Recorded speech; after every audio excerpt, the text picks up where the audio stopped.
The topic which we are going to discuss today is legality of objects and consideration in Indian Contract Act. हमने section 10 of the Indian contract act में ये पढ़ा था कि क्या क्या चीज़ें इंपॉर्टेंट हैं for the formation of a contract, क्या क्या कंडीशंस वहाँ पर होनी चाहिए जो वैलिड कॉन्ट्रैक्ट को बनाती हैं। अब उसमें से एक कंडीशन ये थी that there must be a lawful object for a lawful consideration. हमने एक कंडीशन पढ़ी थी सेक्शन 10 के थ्रू कि भाई लॉफुल ऑब्जेक्ट होना चाहिए, लॉफुल कंसिडरेशन होनी चाहिए। ये भी एक निशानी है, ये भी एक कंडीशन है वैलिड कॉन्ट्रैक्ट की। अब कंसिडरेशन क्या है ये हमने पढ़ा था, it is a set of promises in a contract, उसको हम कहते हैं कंसिडरेशन। यानी मैंने उसको कहा I want two by your watch for 500 rupees, उसने मेरा कॉन्ट्रैक्ट माना। अब मेरे लिए कंसिडरेशन उसकी वॉच है, उसके लिए कंसिडरेशन मेरा पैसा है जो वादा हुआ एक दूसरे को एक चीज़ देने का, एक वैल्यूएबल चीज़ जो कॉन्ट्रैक्ट में है, इसको हम कहते हैं कंसिडरेशन। अब हमने सेक्शन 10 में पढ़ा कि भाई लॉफुल कंसिडरेशन होनी चाहिए, लॉफुल ऑब्जेक्ट होना चाहिए। जो ऑब्जेक्ट आप कॉन्ट्रैक्ट से अचीव करना चाह रहे हैं, जो कॉन्ट्रैक्ट का आपका मकसद है वो भी लॉफुल होना चाहिए, और जो प्रोमिसेस हैं, जो कंसिडरेशन है वो भी लॉफुल होना चाहिए। अब कौन से ऑब्जेक्ट, कौन से कंसिडरेशन लॉफुल है, तो इसको डिफाइन करती है section 23 of the Indian contract act 1872। Section 23 ये कहती है every agreement and every object is lawful unless it is forbidden by law. It is of such nature that if it is allowed would defeat the provisions of law, is fraudulent, it causes injury to another person or to the property of another person. The court defines it as immoral and it is against the public policy. If any of the conditions mentioned above is fulfilled by them, then that consideration and that object is considered as unlawful. Section 23 से 6 चीज़ें हम बाहर निकाल सकते हैं जिससे हमें पता चलता है अगर ये 6 चीज़ें किसी कंसिडरेशन में, किसी ऑब्जेक्ट में हैं, यानी किसी एग्रीमेंट का हिस्सा हैं, तो वो कॉन्ट्रैक्ट जो है वो क्या है, अनलॉफुल है। पहली कंडीशन है if it is forbidden by law. अब देखो ट्रस्ट पासिंग फॉरबिडन किया है लॉ ने, मर्डर पर जो है फॉरबिड किया है, कोई भी टॉर्ट की कमीशन, कोई भी क्राइम की कमीशन जो कि आईपीसी या किसी और लॉ में भी जो है मना किया गया है। अगर कोई ऐसा कॉन्ट्रैक्ट हो जो उस टर्म्स की वायलेशन कर रहा हो तो वो कॉन्ट्रैक्ट अनलॉफुल हो जाता है। मैं किसी को 10,000 रुपये देता हूँ और उसको कहता हूँ कि आप उसका जाके मर्डर कर दो, ठीक है। मर्डर जो है क्या है, आईपीसी के अंदर क्राइम है, तो अल्टीमेटली ये कॉन्ट्रैक्ट जो है खुद ब खुद ही क्या हो गया, अनलॉफुल हो गया। दूसरा हो गया, दूसरे में ये है कि अगर इसको हम अलाउ करेंगे तो अंदेशा है कि लॉ के जो प्रोविजंस हैं वो डिस्टर्ब होंगे। अब ये वाला सेकंड कंडीशन है, इसमें एक केस आता है बड़ा इंपॉर्टेंट, वो ये है राम सेवक वर्सेस रामचरण। राम सेवक वर्सेस रामचरण में ये होता है कि दो लोग जो है पार्टनरशिप में आते हैं in order to do some business. वो कहते हैं कि हम दोनों मिलके जो है बिजनेस करेंगे, ठीक है। अब बिजनेस में जो एंट्रीज़ होती हैं, जो अमाउंट की एंट्रीज़ होती हैं, उसमें वो क्या कहते हैं, उसी एग्रीमेंट का एक हिस्सा होता है कि यार हम जो है रकम थोड़ी, जो अमाउंट है वो यहाँ पर थोड़ा कम लिखा करेंगे, क्यों, और आगे थोड़ा कम भेजा करेंगे ताकि हम जो टैक्स है टैक्स से बच जाएं। अब बाद में जो है एक पार्टनर ने दूसरे पार्टनर को स्यू कर दिया कि भाई नहीं हमारा ठीक नहीं चल रहा तो मुझे जो है मेरा पैसा वापस चाहिए, ठीक है।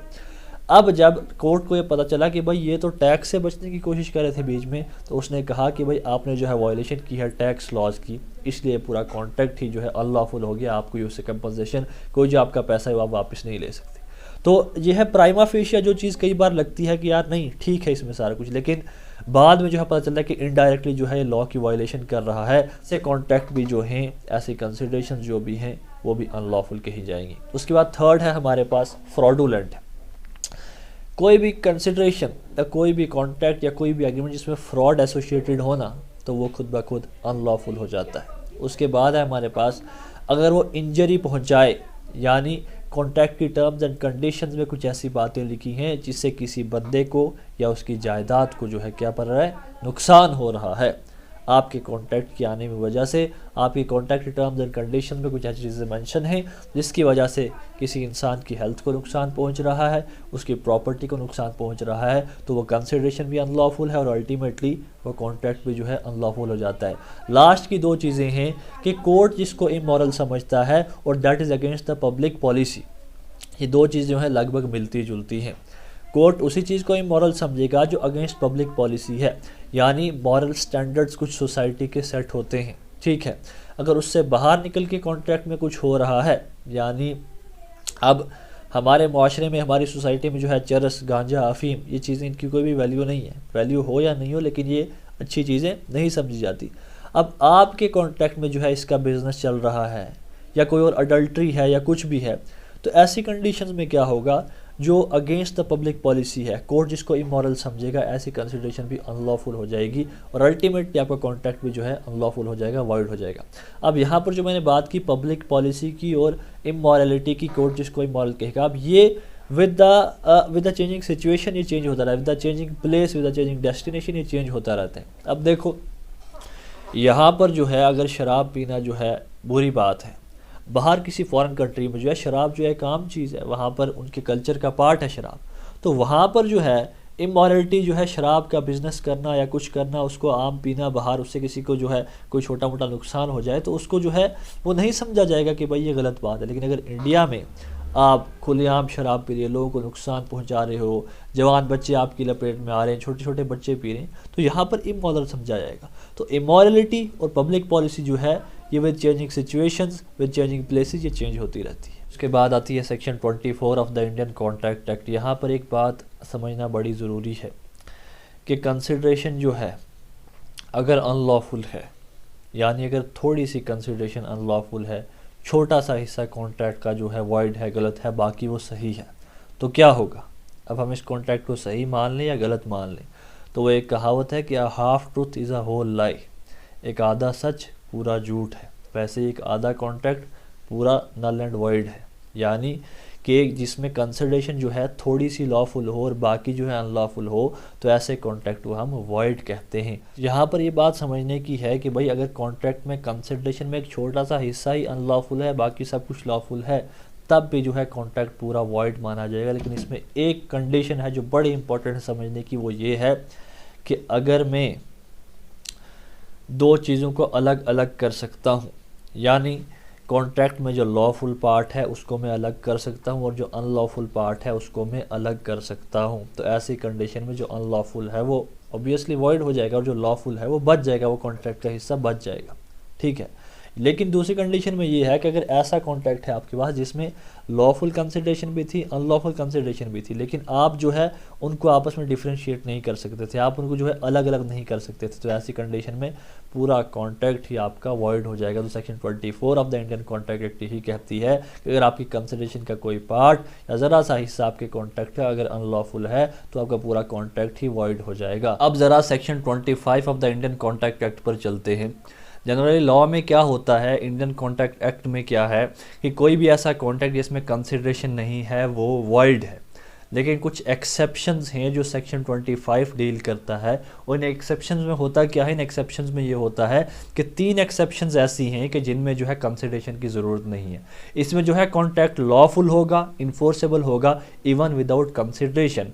ये सेक्शन 25 कहता है कि जनरली तो ठीक है contract without a valid consideration वो अनलॉफुल है, लेकिन 3 कंडीशंस ऐसी हैं जिनमें जो है कॉन्ट्रैक्ट विदाउट कंसिडरेशन भी लॉफुल होगा। इसमें पहली कंडीशन ये है कि out of nature love and affection जो मैंने किसी को चीज़ दी तो जो है उसमें कंसिडरेशन की ज़रूरत नहीं है, यानी और मैंने उसको रिटर्नली एक्सप्रेस कर दिया, यानी मैंने बाप ने जो है अपने बेटे को 10,000 रुपये दिए। अब यहाँ पर कोई कंसिडरेशन की ज़रूरत नहीं है, उसको बेटे से कुछ वापस लेने की ज़रूरत नहीं, क्योंकि नेचुरल लव एंड अफेक्शन से ये हुआ है, इसलिए हम इसको क्या कहते हैं, ये कॉन्ट्रैक्ट भी है और साथ में क्या है विदाउट कंसिडरेशन भी है और साथ में लॉफुल भी है। तो पहला हो गया जिसमें नेचुरल लव एंड अफेक्शन के बेस पर हम किसी को कोई चीज़ देते हैं। दूसरा हो गया पास्ट में हमारे साथ किसी ने कोई अच्छा एक्ट किया था या हमने किसी के साथ कोई अच्छा वॉलंटरली अपनी मर्ज़ी से कोई एक्ट किया था, यानी मैंने किसी गरीब को देखा बाहर और मुझे उस पर तरस आया, मैंने क्या किया, मैंने उसकी मदद की, उसको एक बिज़नेस सेटअप करके दे दिया। अब जब देखा उसने उसका बिज़नेस चल पड़ा है, उसकी दुकान चल पड़ी है, वो मुझे उस पास्ट के एक्शन के लिए ना बाद में मुझे कुछ गिफ्ट देना चाहता है, मुझे कुछ पैसे देना चाहता है। इसमें जो है कंसिडरेशन की ज़रूरत नहीं है और एक कॉन्ट्रैक्ट भी वैलिड माना जाएगा। थर्ड है ये कि ए ने जो है बी को 10,000 रुपये या 5,000 रुपये देने थे, लेकिन लिमिटेशन एक्ट के अंदर जो है वो बैड हो गया, वो ख़त्म हो गया। अब यहाँ पर जो है बी वादा करता है कि जनाब मैं आपको ये पैसे दूंगा, ठीक है, मैं आपको ये पैसे दूंगा। ऐसी कंडीशन में भी जो है वो एक रिटर्न एक एग्रीमेंट करता है, इसमें भी कंसिडरेशन कोई नहीं है, लेकिन ये कॉन्ट्रैक्ट भी लॉफुल है। तो 3 कंडीशंस हमें सेक्शन 25 बताता है जिसमें कॉन्ट्रैक्ट जो है विदाउट कंसिडरेशन भी वैलिड माना जाएगा, लॉफुल माना जाएगा। Section 26 of the Indian contract कहता है every agreement in restraint of marriage of any person except the minor is totally void. Section 26 के अंदर भाई अगर कोई भी ऐसा कॉन्ट्रैक्ट होता है जिसमें किसी की शादी रोकने की कोशिश की जा रही है या कुछ भी किया जा रहा है एक्सेप्ट माइनर, अगर कोई 18 साल से नीचे है उसकी शादी में आप रुकावट डाल रहे हो या कुछ भी कर रहे हो तो ठीक है, वो लॉफुल है, ठीक है। लेकिन अगर आप किसी की भी शादी जो एक वैलिड एज पर पहुंचा है, मेजर है, उसकी शादी में अगर कोई भी ऐसा एग्रीमेंट है जो उसको रोक रहा है या कुछ भी जो है कर रहा है जिससे उसको नुकसान हो रहा है या कमी हो रही है, तो ये कॉन्ट्रैक्ट जो है ये वॉइड है according to the section 26 of the Indian contract act. अब चलते हैं सेक्शन 27 की तरफ। Section 27 of the Indian contract act 1872 कहता है कि every agreement in restraint of trade is void. यहाँ पर देखो कोई लॉफुल प्रोफेशन कर रहा है, कोई लॉफुल कोई चीज़ प्रोपोगेट कर रहा है, अपनी मर्जी से अपना बिजनेस चला रहा है, वो लॉफुल सारे काम कर रहा है। अब आपकी जो है कोई भी कॉन्ट्रैक्ट जिसमें उसको रुकावट आए या परेशानी आई तो वो लॉफुल नहीं है, वो अल्टीमेटली वॉइड है। लेकिन इसमें एक एक्सेप्शन है, जब आपने जो है एक चीज़ जो है ना सेल कर दी दूसरे को, यानी आप एक डिज़ाइन प्रोड्यूस करते थे, एक गुडविल था आपका या ऐसे कुछ कंडीशन थी, पेटेंट था, ट्रेडमार्क था, आपने वो दूसरे को बेच दिया, ठीक है, आपने अपना एक कॉन्सेप्ट दूसरे को बेच दिया। अब यहाँ पर आपने उसको बेचने के बाद आप उस कॉन्सेप्ट को बेच रहे हो, समझ रहे हो आप, मैंने एक आइडिया उसको बेचा और उसी आइडिया को मैं यहाँ पर प्रोड्यूस कर रहा हूँ, चीज़ों में बना के दे रहा हूँ, तो उसको तो अल्टीमेटली लॉस हो गई ना। तो इसमें एक एक्सेप्शन है, जो लॉ जो है रीजनेबिलिटी देखेगा उस कंडीशन की कि अगर उसने उसको बेचा है तो अब अगर वो इसको नहीं खुद बना सकता, तो ये कुछ इसकी एक्सेप्शन है। लेकिन जनरली सेक्शन 27 ये कहता है कि अगर किसी की ट्रेड में आप रेस्ट्रेंट डालते हो तो वो कॉन्ट्रैक्ट जो है वॉइड है। Section 28 of the Indian contract act कहता है कि agreements and restaurant of legal proceedings is void. अब कॉन्ट्रैक्ट्स में जो अराइज हो रहे हैं राइट्स एक बंदे की, आप कॉन्ट्रैक्ट में है, आपके पास भी कुछ राइट्स हैं, मेरे पास भी कुछ राइट्स हैं, अगर उस कॉन्ट्रैक्ट का ब्रीच होता है, कॉन्ट्रैक्ट टूटता है, तो मैं उन राइट्स की मदद से कोर्ट के पास जा सकता हूँ, मैं कंपनसेशन मांग सकता हूँ। तो इन राइट्स को जो है अगर कोई रिस्ट्रेंट करे कोई एग्रीमेंट, तो वो एग्रीमेंट क्या है, वो वाइड है, वो अनलॉफुल है। इसकी दूसरी कंडीशन है कि अगर जो टाइम दिया हुआ है हमने उस टाइम को अगर लिमिट किया जाए, यानी लिमिटेशन एक्ट के अंदर जो है ब्रीच ऑफ कॉन्ट्रैक्ट का जो है, ब्रीच ऑफ कॉन्ट्रैक्ट के बाद आपके पास 3 साल हैं, आप 30 साल में दूसरी पार्टी को स्यू कर सकते हो 3 साल में। अब कोई एग्रीमेंट अगर मेरा टाइम जो है लिमिट करने की कोशिश करे तो अल्टीमेटली वो भी जो है अनलॉफुल हो जाता है। अब सेक्शन 28 में 2 एक्सेप्शंस हैं जहां पर लीगल प्रोसीडिंग्स में आप किसी को रोक सकते हो। Section 29 of the Indian contract act की तरफ चलते हैं, ये कहता है एग्रीमेंट वाइड फॉर अनसर्टेनिटी, यानी एक एग्रीमेंट की जो टर्म्स एंड कंडीशंस थी वो बिल्कुल क्लियर नहीं थी। मैंने किसी को कहा कि मैं आपको 10,000 किलो तेल दूंगा, मैं आपको इतने टन तेल दूंगा, अब किसका तेल दूंगा, क्या रेट है, कुछ पता नहीं है। ऐसा कॉन्ट्रैक्ट जिसकी टर्म्स एंड कंडीशंस क्लियर ना हो, रिटर्न ना हो, एब्सोल्यूट ना हो, पता ना चल रहा हो कि क्या है, ऐसे कॉन्ट्रैक्ट को जो है अनलॉफुल कहा जाता है under section 29 of the Indian contract act. The last and the final topic which we are going to discuss today is the section 30 of the Indian contract act 1872, और ये कहता है agreements by way of wager are wide. अब यहाँ पर बड़ा important है समझना कि वेजरिंग कॉन्ट्रैक्ट्स क्या होते हैं। वेजरिंग कॉन्ट्रैक्ट्स होते हैं जो किसी कंडीशन पर डिपेंड करते हैं, यानी मैं बोलूँ कल जो है एक टीम का मैच है, अगर एक टीम जीती, मैं कहता हूँ मैं टीम ए सेलेक्ट करता हूँ, अगर टीम ए जीत गई तो 5,000 रुपये तो मुझे देगा, और अगर मैं उसको बोले अगर वो हार गई तो 5,000 रुपये मैं तुझे दूंगा। ऐसे कॉन्ट्रैक्ट्स को हम क्या कहते हैं, वेजरिंग कॉन्ट्रैक्ट्स। अब वेजरिंग कॉन्ट्रैक्ट जो है अनलॉफुल कॉन्ट्रैक्ट्स हैं। अगर कल को मैंने उसको 5,000 रुपये नहीं दिए या फिर उसने मुझे 5,000 रुपये नहीं दिए, अब मैं कोर्ट के पास जाता हूँ कि जनाब मेरे पैसे नहीं दे रहा, तो कोर्ट जो है मुझे रिलीफ नहीं देगा क्योंकि ये अनलॉफुल कॉन्ट्रैक्ट्स हैं according to the section 30 of the Indian contract act.